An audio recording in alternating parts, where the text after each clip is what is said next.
What's going on, guys? Coach Derek here with Faceoff Factory, and today we are going to be reviewing the CEO3.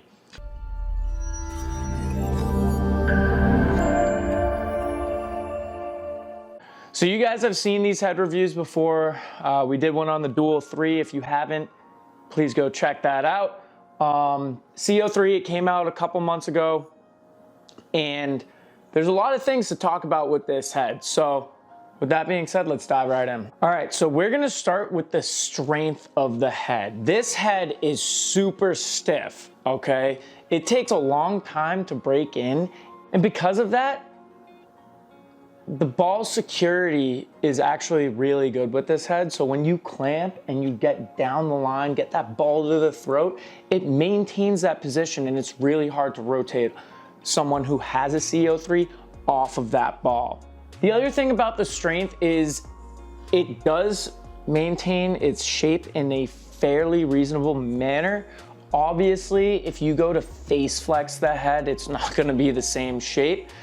Personally, I don't like to face flex. I like to oblique my heads, but I've taken probably 500 reps with this head and it's still basically brand new. It is, yeah, it takes a minute to break in, to say the least. So with that being said, we are gonna rate the strength of the CEO3 at a 9 out of 10. It is super strong, super rigid, and I don't see many breaking, so 9 out of 10 is the score for that. Next, we're gonna be getting into the actual flex of the head, so how it flexes and swallows the ball, you know, pinches, all that good stuff.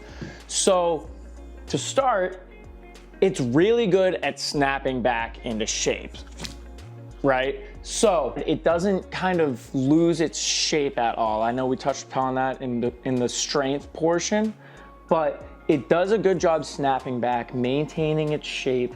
The only caveat or issue I really have with this head is that it takes forever to break in. I was saying that before, it takes forever to break in. And for this reason, I'm gonna rate it a 7 out of 10, because when it is broken in, I think it's pretty nice for stand up. I think it's even better for knee down, but as long as you're getting the ball into the throat and flexing it, whether it's face flex or oblique flex, it really does hold the ball and flex in a nice manner. So 7 out of 10 for flex. And next we need to get to the scoop. So this is a tough one, guys. The scoop on the CO3, it's not good. Let me give my score and then we can actually like talk about why. So I scored the scoop a 3 out of 10. And the reason being is it is super sticky. And when I say sticky, I'll play the clips right now. If you go for a ground ball, you have any ounce of bad technique, it's gonna stick in the ground and you're gonna just push the ball forward or get stuck, basically.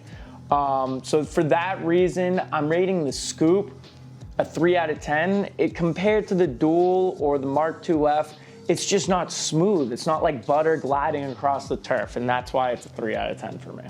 Next, we're gonna get into the usability of the head. So I know coming off that scoop score, it's gonna be tough to justify the usability, but I do think it is a viable option for face-off guys who wanna try a new head, who maybe like the face flex, but they don't wanna deal with going through a burn every single game.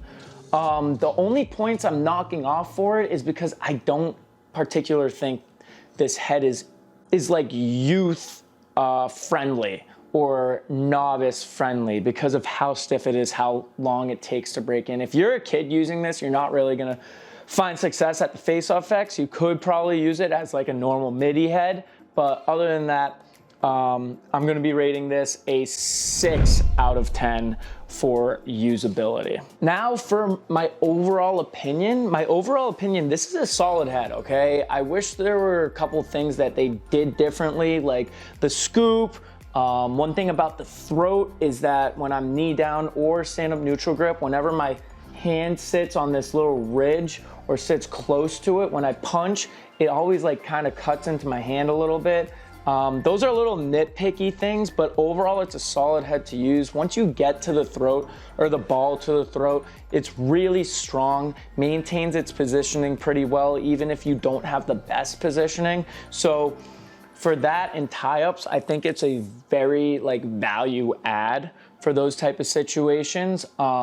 Quick clamping, I always have quicker moves, an issue with quicker moves and face flex heads, and that's why I don't recommend using face flex heads, but if you oblique this, it's a solid option as a face-off stick. And for that reason, I am giving my overall opinion score a 6 out of 10. So with that being said, the overall score of the CEO 3 is going to be a 31 out of 50. Now, I know it's a tough score, but I really think that there's better heads that do a better job than the CEO 3. Sure, I think it's a solid head and I will use it if I need to, but there's just better options out there, and that's kind of what I'm seeing with this head and how they developed it. So that's why I got the score I got. Don't be afraid to try it. I recommend everybody trying all these different heads. But that's the CEO 3 review. Remember to like, comment, and subscribe, and I'll see you guys in the next one.